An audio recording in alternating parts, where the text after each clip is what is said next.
जय हिंद सभी साथियों को। स्वागत है आप सभी का आपके अपने YouTube channel Aditya classes Deeg में। देखिए, आपका पेपर आ रहा है BSTC का 28 अगस्त। तो उस पेपर के लिए हम आपके लिए कुछ ऐसे इम्पोर्टेंट क्वेश्चन बना के लाए हैं जो आपकी सफलता में कारगर सिद्ध हो सकते हैं। तो आइए देखते हैं हम ऐसे क्वेश्चनों को। ठीक है,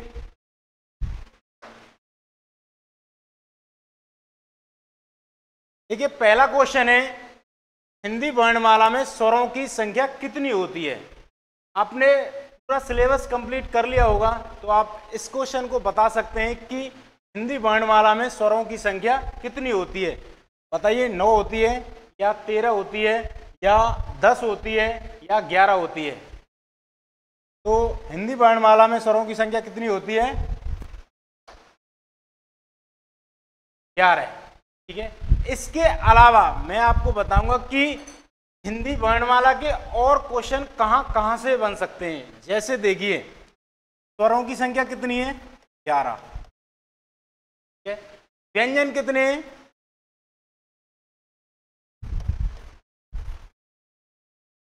कुल वर्ण कितने हो जाते हैं? 44। इसके अलावा और क्या याद रखना है कि तो घोष वर्ण है वो कौन से हैं? अघोष वर्ण है वो कौन कौन से हैं? अल्प प्राण वर्ण कौन से हैं? और महाप्राण वर्ण कौन से होते हैं?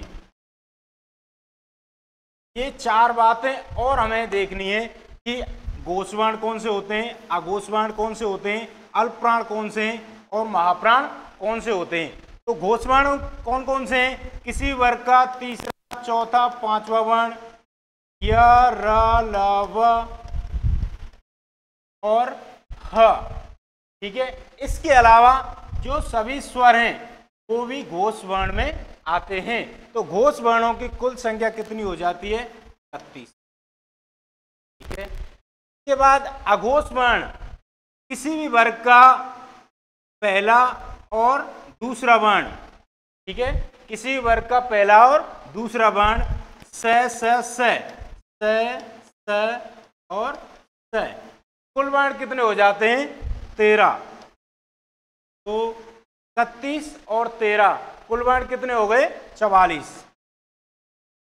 एक तो ये बात ध्यान रखनी है। दूसरी, अल्प प्राण वर्ण कौन से हैं और महाप्राण वर्ण कौन से हैं? अल्प प्राण किसी वर्ग का पहला, तीसरा, पांचवा वर्ण और य, र, ल, व। और इसमें याद रखना कि घोष वर्ण में है वर्ण आता है लेकिन अल्प प्राण में है वर्ण नहीं आता। और आ जाएंगे यहां पर स्वर, तो कुल वर्ण हो जाएंगे यहां पर 30। ठीक है, महाप्राण वर्ण कौन कौन से होते हैं? महाप्राण वर्ण वो है जहां पर है वर्ण की ध्वनि आएगी। तो देखिए, किसी वर्ग का दूसरा, चौथा वर्ण और स और स और क्या आ जाएगा? हाँ, तो ये वर्ण कुल कितने हो जाएंगे? 14। ठीक है, तो 30 और 14 कितने हो गए? 44। कुल वर्ण कितने हो गए? 44। ठीक है, इसके बाद वर्णमाला में एक चीज और ध्यान रखनी है तुम्हें, उच्चारण स्थान। कौन से वर्ग का किस वर्ग वर्ण का उच्चारण स्थान कौन सा है? जैसे कि आपको मैंने नियम लिखा है, अकु विसर्जनीय नाम कंठ, अ, आ, कवर्ग, इनका उच्चारण स्थान हो जाता है कंठ। ईच वसा नाम तालु, ऋटुषणाम मूर्धा, उपपद्यमानीय नाम ओष्ठौ। ठीक है, ऋटुषणाम मूर्धा। इसके बाद बकार से दंतोष्टम, एदौ तो कंठ तालु, ओदौ तो कंठोष्टम। ऐसे करके ये उच्चारण स्थान भी आपको याद रखने हैं। ठीक है, इसके आगे चलिए, नेक्स्ट क्वेश्चन। विशेषण के कितने भेद होते हैं? विकारी शब्दों में एक शब्द आता है विशेषण। विशेषण के कितने भेद होते हैं? बताइए, विशेषण के क्या 2 भेद होते हैं या 3 होते हैं या 4 होते हैं या 6 होते हैं? तो विशेषण के कितने भेद होते हैं? 4। आपका सही आंसर क्या होगा? 4। अब विशेषण के 4 भेद कौन कौन से होते हैं उसके बारे में आप जानेंगे। नंबर 1, गुणवाचक।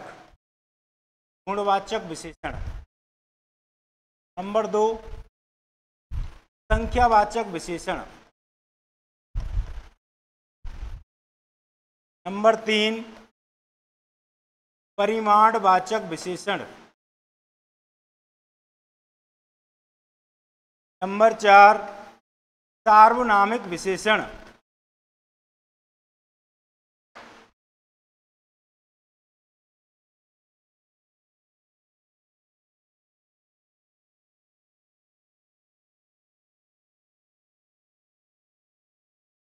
दोबारा देख लीजिए।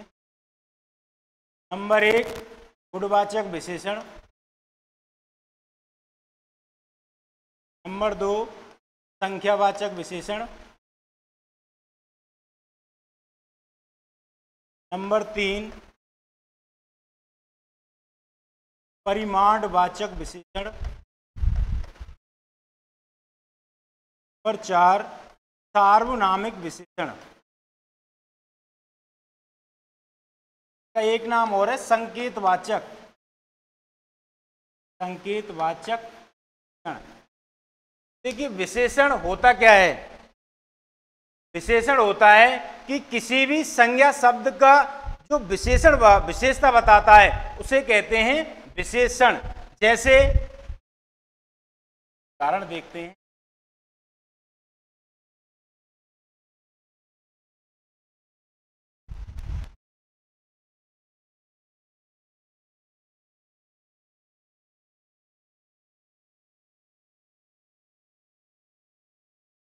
जैसे देखिए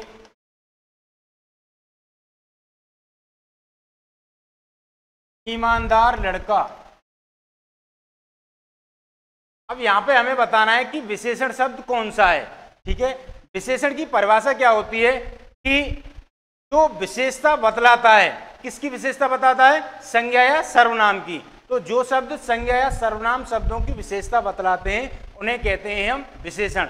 तो यहाँ पर देखिए एक शब्द है ईमानदार, एक शब्द है लड़का। तो यहाँ पर देखिए किसकी विशेषता बताई जा रही है? लड़का की। ठीक है, कैसा है लड़का? ईमानदार है। तो ये जो लड़का शब्द है ये क्या हो जाएगा? ये संज्ञा शब्द है। ठीक है, संज्ञा की विशेषता कौन बता रहा है? ये ईमानदार शब्द। तो ये क्या हो जाएगा? विशेषण। विशेषण में ये गुणवाचक विशेषण का भेद हो जाएगा। ठीक है, नेक्स्ट क्वेश्चन की तरफ चलते हैं। संधि के कितने भेद होते हैं? देखिए संधि के कितने भेद होते हैं क्वेश्चन है हमारा। क्या 2 भेद होते हैं, 3 होते हैं, 4 होते हैं या 5 होते हैं? आपने सबने पढ़ा है कि संधि के कितने भेद होते हैं? 3। कौन कौन से?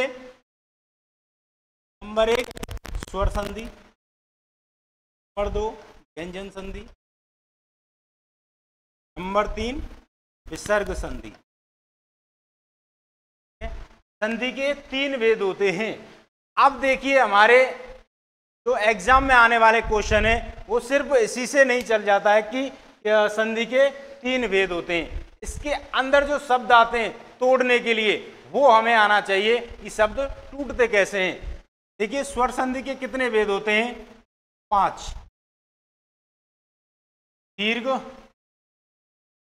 गुण, वृद्धि, यड और एक हो जाता है अयादि।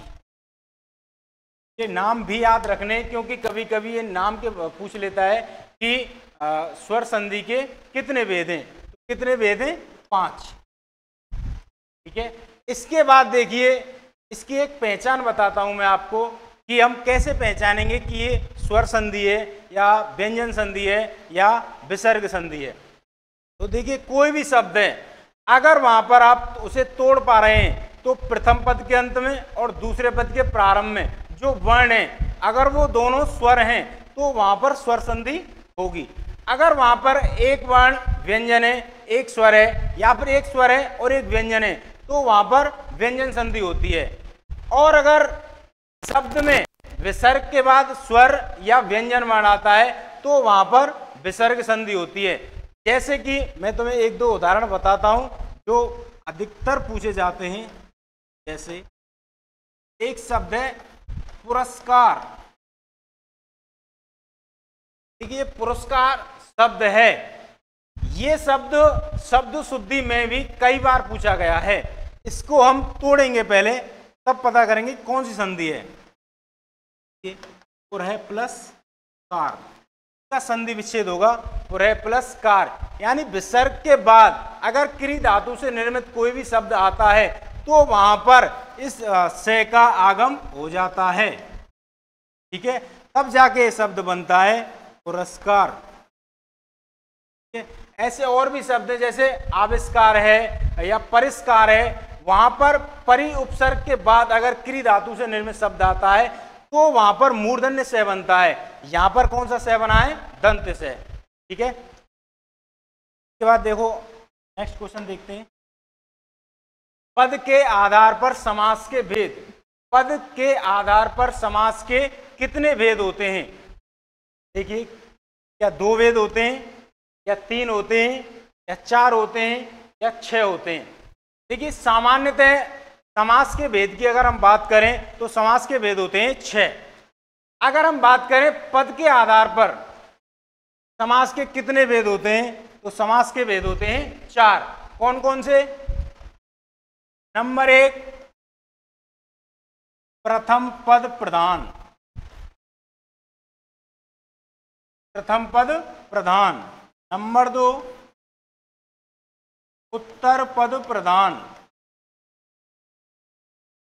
नंबर 3 दोनों पद प्रधान। और नंबर 4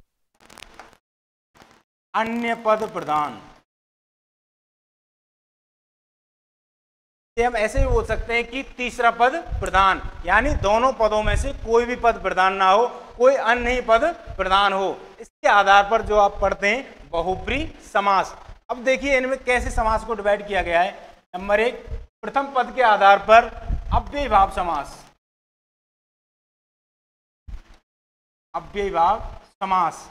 उत्तर पद के आधार पर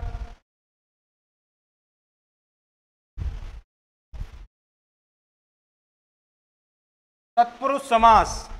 दोनों पद के आधार पर द्वंद्व समास। और अन्य पद या तीसरे पद की प्रधानता के आधार पर बहुब्रीहि समास।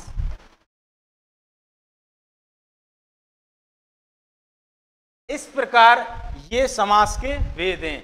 अगर क्वेश्चन में ये नहीं हो कि पद की प्रधानता के आधार पर समास के कितने भेद होते हैं, तो आपको बताना है 6 भेद होते हैं। अगर क्वेश्चन इस तरीका से पूछा जाए कि पद की प्रधानता के आधार पर क्वेश्चन समास कितने होते हैं, तो 4।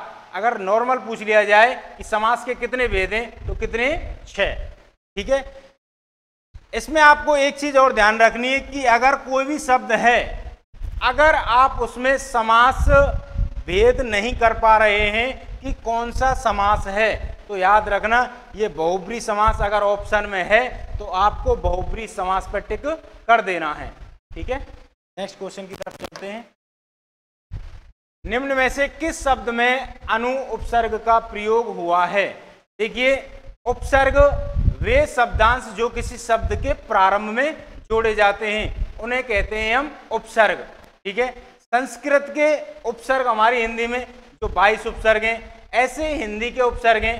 ठीक है, उन 22 उपसर्ग को याद करके जाना है आपको, और कुछ हिंदी के उपसर्ग भी आपको पढ़ के जाने हैं। अधिकतर संस्कृत के ही उपसर्ग पूछ लिए जाते हैं, तो याद रखना उन संस्कृत के उपसर्ग और उनके जो अर्थ हैं वो आपको याद करके जाने। तो यहाँ पर देखते हैं, निम्न में से किस शब्द में अनु उपसर्ग का प्रयोग नहीं हुआ है? ध्यान रखना, पेपर में ये जो नहीं शब्द है ना, इसको हम बिना पढ़े ही ऑप्शन की तरफ चले जाते हैं। तो इसको हमें यानी क्वेश्चन को ठीक से पढ़ना है एक बार, तब हमें क्वेश्चन के ऑप्शन की तरफ जाना है। देखते हैं, पहला ऑप्शन है अनुदित, दूसरा ऑप्शन है अनुसंधान, तीसरा ऑप्शन है अनुदित, और चौथा ऑप्शन है अनुकरण। अब आप बताइए कि किस शब्द में अनु उपसर्ग का प्रयोग नहीं हुआ है। अब इसका हमें पता कैसे चलेगा? अगर हम इस शब्द को तोड़ पाते हैं तो हम पता लगा लेंगे कि कौन सा उपसर्ग सही है, यानी किस शब्द में अनु उपसर्ग लगा हुआ है। देखो, पहले शब्द को तोड़ते हैं अनुदित। अनु प्लस, क्या आपने ऐसे टूटा हुआ शब्द देखा है? नहीं देखा, ये गलत टूटा हुआ है। अगर हम इसको सही तरीका से तोड़ेंगे,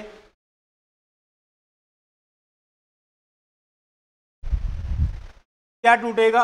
अनु प्लस, मतलब इसका अभी उदय ही नहीं हुआ है। अन का मतलब क्या होता है? नहीं। ठीक है, हमारा पहला ही ऑप्शन सही हो जाता है। वैसे तो आगे भी देखते हैं, देखो अनु प्लस संधान, अनुदित। बहुत से बच्चे क्या करते हैं कि सीधा सीधा उपसर्ग देखते हैं कि यहाँ पर जैसे मैंने पूछा कि अनु उपसर्ग का प्रयोग नहीं हुआ है, तो आप सीधा देखेंगे यहाँ पे अनु है, यहाँ पे अनु है, यहाँ पे नहीं है, तो यही इसको सही कर देंगे।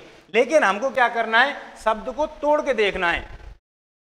यहाँ पे भी अनु है तो क्या कर देंगे? अनुदित को सही कर देंगे। जबकि है क्या यहाँ पे अनु उपसर्ग है, अनु प्लस उदित। देखिए, ठीक है, अनुदित शब्द में अनु उपसर्ग लगा हुआ है। ऐसे अनुकरण में देखिए, 10 करण, तो यहां पर हमारा कौन सा ऑप्शन सही हो जाता है? Option number A. ठीक है, नेक्स्ट क्वेश्चन की तरफ चलते हैं। निम्न में से एक प्रत्यय से निर्मित शब्द नहीं है। याद रखना है कि जो नहीं है इसे हमें ध्यान से पढ़ना है।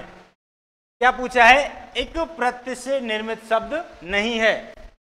ऑप्शन देखते हैं, पहला है व्यावहारिक। अच्छा, एक चीज इसमें और ध्यान रखनी है कि जो एक प्रत्यय है, एक है, ए है, ये है, ए है। देखो, ए, ये, एक, आय और आयन। जब हम इन प्रत्ययों को किसी शब्द के अंत में जोड़ते हैं तब उस मूल शब्द में कुछ परिवर्तन होता है। वो परिवर्तन हमें करना है, तब एक प्रत्यय जोड़ना है। अगर हम उस परिवर्तन को सही तरीका से नहीं कर पाते हैं तो वो शब्द अशुद्ध हो जाएगा और हमें ये भी नहीं पता चलेगा कि यहाँ पे एक लगा है कि नहीं लगा है। ठीक है, देखिए व्यावहारिक। इस व्यावहारिक शब्द में मूल शब्द क्या है? व्यवहार। व्यवहार प्लस एक। अब देखो, इन प्रत्ययों को जब हम जोड़ते हैं तब मूल शब्द के प्रथम वर्ण यानी स्वर वर्ण को दीर्घ वर्ण कर देते हैं। यदि ए या, देखो यहाँ पे देखिए, ए के क्या कर देंगे हम? आ। अगर ई या ए हो कर देंगे आई। अगर उ या उ हो तो उसको कर देंगे औ। ये तो हुई प्रथम वर्ण की बात। और मूल शब्द के अंतिम जो वर्ण है उसको हम कर देंगे आधा, यानी कि उसमें से स्वर को निकाल देंगे। तो देखिए, शब्द के प्रथम वर्ण में क्या लगा हुआ है? ए। तो क्या कर देंगे हम? आ। क्या हो जाएगा ये? व्या। बीच में जो वर्ण है वो यों की त्यों रहेंगे, वह हा। अब अंतिम वर्ण क्या है? रे। इसमें से हम स्वर को निकाल देंगे तो रे हलंत युक्त हो जाएगा और हम वापस जो ई स्वर है इसको लगाएंगे तो इसमें स्वर की मात्रा लग जाएगी। क्या बन जाएगा? व्यावहारिक। ठीक है, इस प्रकार से हमें शब्द तोड़ने हैं और फिर जोड़ने हैं। ऐसे ही देखिए सामाजिक। इसमें मूल शब्द क्या है? समाज। ठीक है, इसके बाद देखिए प्रमाणिक। इसमें मूल शब्द क्या है? प्रमाण। अगर हम प्रमाण में एक प्रत्यय जोड़ते हैं तो ये नियम लगेगा, ये नियम लगेगा, तो यहां पर प्र का क्या हो जाएगा? प्रा। तो यहां देखिए प्र का प्रा नहीं किया हुआ है तो ये शब्द गलत हो जाता है। तो मतलब हमारा ऑप्शन नंबर सी सही है। ठीक है, नेक्स्ट क्वेश्चन की तरफ चलते हैं। निम्नलिखित वाक्यों में से मिश्र वाक्य की पहचान कीजिए। देखिए, ये क्वेश्चन अधिकतर इसी प्रकार पूछा जाता है कि मिश्र वाक्य या संयुक्त वाक्य, ये दो वाक्य पूछे जाते हैं, उनमें हमें छांटना होता है कि कौन सा संयुक्त वाक्य है और कौन सा मिश्र वाक्य है। तो देखो ऑप्शन देखते हैं। राम, श्याम और मोहन क्रिकेट खेल रहे हैं। हम घर से बाहर निकले और आसमान में बादल छाने लगे। सबने आपकी बहुत प्रतीक्षा की पर आप नहीं आए। मोहन आज स्कूल नहीं आया क्योंकि वह बीमार है। देखिए मैं आपको इन वाक्य से संबंधित जो क्वेश्चन है, खासकर संयुक्त वाक्य और मिश्र वाक्य, जब ये आ जाएं तो इसको कैसे हम छांटेंगे कि कौन सा वाक्य मिश्र वाक्य है और कौन सा संयुक्त वाक्य है, इसकी मैं आपको एक ट्रिक बताता हूं। उसके आधार पर आप इसको आसानी से कर पाएंगे। देखिए अगर सरल वाक्य है, अगर आपसे पूछा है सरल वाक्य, तो वहां पर सिर्फ वाक्य एक बार समाप्त होगा, मतलब समाप्त का क्रिया सिर्फ एक होगी। अगर वाक्य दो उपवाक्यों में दे रखा है, यानी एक वाक्य पहले समाप्त हुआ फिर दोबारा दूसरा उपवाक्य चालू हुआ, तो वहां पर कुछ संयोजक शब्द दिए हुए होते हैं। जैसे यहां पर और दे रखा है, पर दे रखा है, क्योंकि दे रखा है। देखिए अगर संयुक्त वाक्य होगा तो वहां पर और एवं वा तथा या अथवा, लेकिन किंतु पर परंतु इसलिए अतः अन्यथा, ये शब्द संयोजक के रूप में मिलेंगे। अब देखो इन शब्दों में से यहां कौन कौन सा शब्द है? और है, पर है, तो ये वाक्य कैसे हो गए? संयुक्त वाक्य। ठीक है, ये दोनों कैसे हो गए? संयुक्त वाक्य। अगर समाप्त का क्रिया एक है, मतलब वाक्य एक बार समाप्त हो रहा है, तो वहां पर सरल वाक्य होगा। तो देखिए राम, श्याम और मोहन क्रिकेट खेल रहे हैं। क्या कर रहे हैं? क्रिकेट खेल रहे हैं। वाक्य एक बार समाप्त हो रहा है, तो यहां पर कौन सा वाक्य होगा? सरल वाक्य। ठीक है, ये हो गई सरल और संयुक्त वाक्य। अगर मिश्र वाक्य हो तो पहचान कैसे करेंगे?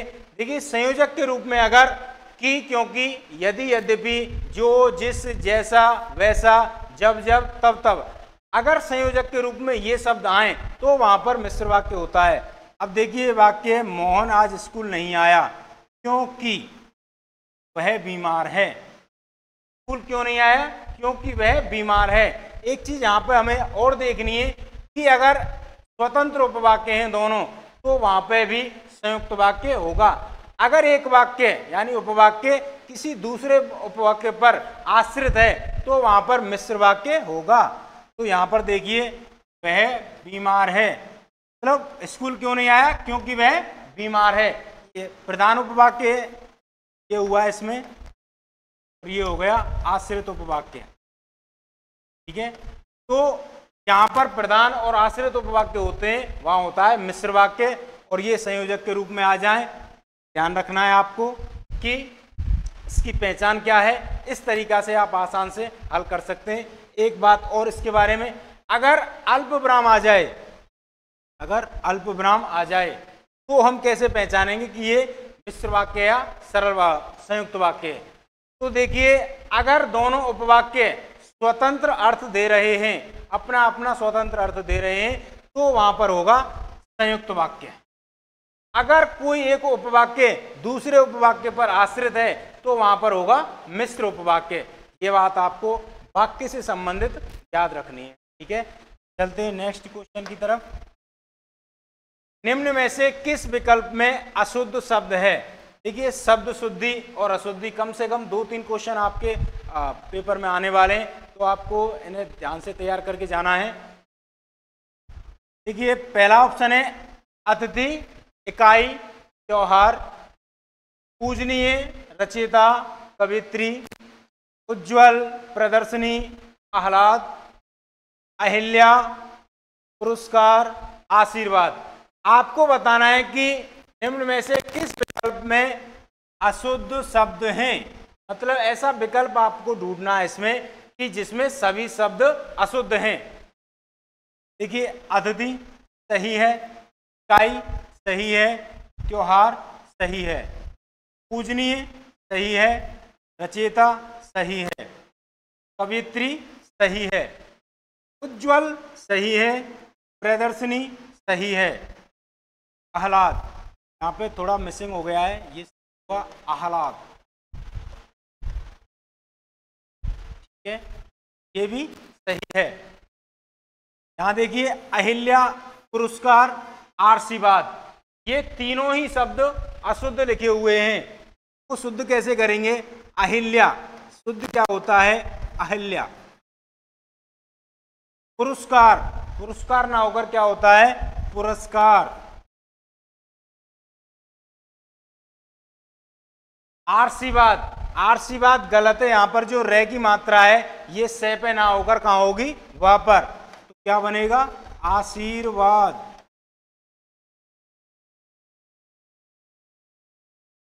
ठीक है, ये शब्द शुद्धि आपको याद रखनी है। इसके अलावा जैसे शब्द है नूपुर है या फिर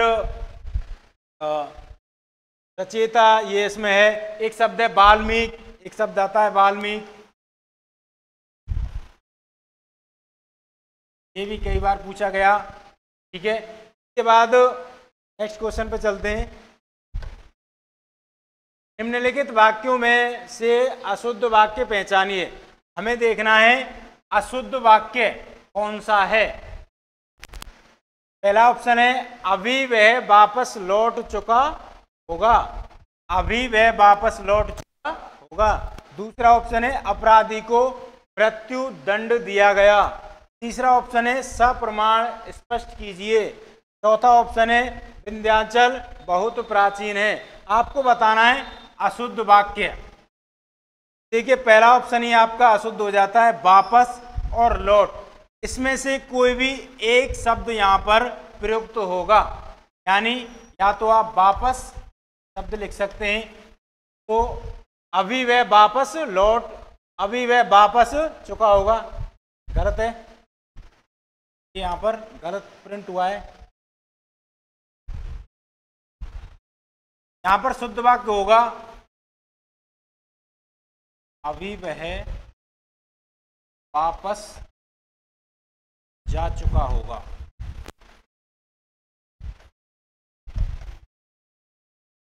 यहां पे थोड़ा प्रिंटिंग हो गया है। नेक्स्ट क्वेश्चन देखते हैं। ऑप्शन अपराधी को मृत्यु दंड दिया गया, सही है। सप्रमाण स्पष्ट कीजिए, सही है। विंध्याचल बहुत प्राचीन है, सही है। देखो ये विंध्याचल है ना, अगर यहां होता विंध्याचल पर्वत तो ये ऑप्शन गलत हो जाता, क्योंकि अचल और पर्वत एक ही बात है। यहां पर क्या दिया हुआ है? अचल, तो ये ऑप्शन सही है। अशुद्ध वाक्य हमारा ये हो जाएगा। ठीक है, नेक्स्ट क्वेश्चन। निम्नलिखित वाक्यों में से शुद्ध वाक्य, अब देखिए हमें यहां पर शुद्ध वाक्य देखना है। पहले देखा था अशुद्ध, अब देखना है शुद्ध। पहला ऑप्शन देखते हैं, बच्चे को प्लेट में रखकर फल खिलाओ। दूसरा ऑप्शन है एक फूल की माला लाओ। तीसरा ऑप्शन है घोड़ा चलते चलते डट गया। चौथा ऑप्शन है रामायण की रचना वाल्मीकि ने की थी। तो हमें क्या देखना है? शुद्ध वाक्य। पहला देखते हैं, बच्चे को प्लेट में रखकर फल खिलाओ। अगर हम बच्चे को ही प्लेट में रख देंगे तो फल किसको खिलाएंगे? तो यहां पर क्या है? अशुद्ध वाक्य है। एक फूल की माला लाओ, क्या एक फूल की माला बनती है? नहीं बनती, अशुद्ध वाक्य। घोड़ा चलते चलते डट गया, घोड़ा चलते चलते डटता नहीं है, क्या होता है? अड़ता है। क्या होगा? अड़ गया। रामायण की रचना वाल्मीकि ने की थी, रामायण की रचना वाल्मीकि ने की थी, यहां पर ये शुद्ध वाक्य है। ठीक है, अगर हम इसको देखें पहले ऑप्शन को, बच्चे को प्लेट में रखकर फल खिलाओ, तो इसका शुद्ध क्या होगा? फल, बच्चे को नहीं, फल को प्लेट में रखकर बच्चे को खिलाइए, ये शुद्ध वाक्य हो जाएगा। और यहां पर क्या होगा? फूलों की एक माला लाइए। एक फूल से माला नहीं बनती, शुद्ध क्या होगा? फूलों की एक माला लाइए। तीसरा ऑप्शन घोड़ा चलते चलते डट गया, इसका शुद्ध वाक्य क्या होगा? घोड़ा चलते चलते अड़ गया। ठीक है, नेक्स्ट क्वेश्चन की तरफ चलते हैं। लोकोत्तर शब्द में कौन सा समास है? देखिए अभी 2023 रीट में आया हुआ क्वेश्चन है, लोकोत्तर शब्द में कौन सा समास होगा? देखिए समास, समास के भेद मैंने अभी आपको बताया, कितने भेद हैं? 4 भेद हैं। अगर नॉर्मली पूछा जाए तो समास के कितने वेद हैं? 6 वेद हैं। उन 6 वेदों में से हमको फोकस करना है तत्पुरुष समास, क्योंकि अब जो एग्जाम हो रहे हैं उनमें तत्पुरुष समास ज्यादा पूछा जा रहा है, तो आपको तत्पुरुष समास ठीक तरीका से देखकर जाना है। बाकी एक बहुब्री समास, ये 2 समास आपको अच्छे से पढ़ के जाने। यहाँ देखते हैं लघुत्तर समास में कौन सा समास होगा। करण तत्पुरुष, संप्रदान तत्पुरुष, अपादान तत्पुरुष, संबंध तत्पुरुष। देखिए करण का मतलब क्या होता है? साधन। अगर साधन के रूप में कोई हम वस्तु प्रयोग में ले रहे हैं तो वहां पर होता है करण तत्पुरुष। पहले तो हमको ये लोकोत्तर शब्द है, इसका समास विग्रह सही से करना है। अगर हमने समास विग्रह कर लिया तो हम इसके उत्तर तक आसानी से पहुंच जाएंगे। देखिए लोकोत्तर का समास विग्रह होगा लोक से उत्तर, लोक से उत्तर, लोक से परे। ठीक है, तो लोक से उत्तर अलग हो रहा है। अलग होने के अर्थ में हम किस समास का प्रयोग करते हैं? अपादान। ठीक है, अलग होने के अर्थ में किस समास का प्रयोग करते हैं? अपादान तत्पुरुष। नेक्स्ट क्वेश्चन, असंगत विलोम शब्द का चयन कीजिए। देखिए असंगत मतलब जो विलोम सही नहीं है उसको हमें देखना है। पहला ऑप्शन है हिंसा, प्रतिहिंसा, हिंसा के बदले हिंसा, सही है क्या? नेक्स्ट देखते हैं ऑप्शन, अतिवृष्टि, अनावृष्टि, क्षणिक, शाश्वत, आह्लाद, विषाद। यहां पर भी है। देखिए हिंसा मतलब लड़ाई झगड़ा, और उसके बदले में हम हिंसा करेंगे तो ये इसका विलोम होगा, ये विलोम नहीं होगा। हिंसा का क्या होगा? अहिंसा। क्या होगा? अहिंसा। मतलब यहाँ पर ये ही असंगत है। अतिवृष्टि मतलब बहुत ज्यादा प्रलय आ जाना, और अनावृष्टि बिल्कुल नहीं होना, सही है। क्षणिक मतलब बहुत कम समय के लिए, शाश्वत लगातार चल रहा है। आह्लाद का मतलब होता है खुशी, और विषाद का मतलब होता है दुख। तो यानी ये तीनों तो सही हैं। यहाँ पर असंगत क्या है? हिंसा, प्रतिहिंसा। नेक्स्ट क्वेश्चन की तरफ चलते हैं। निम्नलिखित में से कमल का पर्यायवाची नहीं है। निम्नलिखित में से कमल का पर्यायवाची नहीं है। क्या कह रहा है? कमल का पर्यायवाची नहीं है। ऑप्शन देखते हैं, अरविंद, नीरज, नीरद, उत्पल। क्या इनमें से कोई ऐसा ऑप्शन है जो कमल का पर्यायवाची नहीं है? देखिए अरविंद कमल को ही कहते हैं, नीरज कमल को ही कहते हैं, नीरद किसे कहते हैं? नीरद जो बादल जो हमें वर्षा देते हैं यानी जल देते हैं, नीर देते हैं, वो है नीरद। ये क्या है? बादल का पर्यायवाची है। तो मैं इसके पूछा है कमल का पर्यायवाची नहीं है, तो ऑप्शन सी हमारा सही हो जाएगा। उत्पल ये भी कमल का पर्यायवाची है। नेक्स्ट क्वेश्चन की तरफ चलते हैं। नेत्रहीनों को पढ़ाने की लिपि वाक्यांश के लिए एक शब्द का प्रयोग होगा। मतलब हमें बताना है कि कौन सी लिपि है जिसके द्वारा नेत्रहीन बच्चों को पढ़ाया जाता है। पांडुलिपि, ब्राह्मी लिपि, ब्रेल लिपि, देवनागरी लिपि। पांडुलिपि जो हाथ से लिखित होता है उसे कहते हैं पांडुलिपि। ब्राह्मी लिपि जो हमारी देवनागरी लिपि का प्राचीन रूप है, ठीक है, वो है ब्राह्मी लिपि। ब्रेल लिपि, यही ऑप्शन सही हो जाता है, ब्रेल लिपि जिसके द्वारा नेत्रहीन बच्चों को पढ़ाया जाता है। देवनागरी लिपि ये तो हमारी हिंदी की लिपि है ही, ठीक है। नेक्स्ट क्वेश्चन देखते हैं। निम्नलिखित शब्दों में से तत्सम शब्द पहचानिए। क्या पूछा है? तत्सम शब्द।